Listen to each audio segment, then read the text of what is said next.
Hello friends, welcome to my channel. ఈరోజు మనకు మండల్ నుండి రాష్ట్ర స్థాయి వరకు భూమి సర్వే ఏ విధంగా జరుగుతుంది, అధికారుల వివరాలు ఏంటో ఈరోజు మనం తెలుసుకుందాం.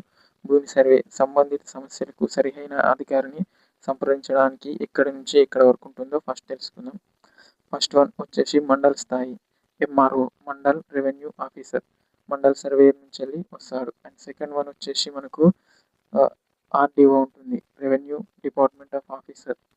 ఇందులో మనకు మండల్ సర్వేతో పాటు అడిషనల్గా ఆర్డీఓ నుంచి వెళ్ళి ఒక రెవెన్యూ ఆఫీసర్ మనకు వస్తాడు. మనం ఏదైతే సర్వే నెంబర్కు ఎఫ్బిఎం కట్టామో ఆ ఎఫ్బిఎం సరిహద్దులను సరిగా చేసి ఆ ల్యాండ్ రికార్డ్ అండ్ సేతువార్లో ఉన్న ల్యాండ్ని ఎగ్జాక్ట్లీ పొజిషన్గా మ్యాచ్ చేసి చూపిస్తారు. అండ్ థర్డ్ వన్ వచ్చేసి జిల్లా స్థాయి. జిల్లా స్థాయి నుంచి వెళ్ళి మనకు చూసుకున్నట్టయితే జిల్లా collector, AD, assistant of director survey and ప్రీవియస్గా చేసిన మండల్ సర్వే కూడా కంపల్సరీగా వస్తాడు.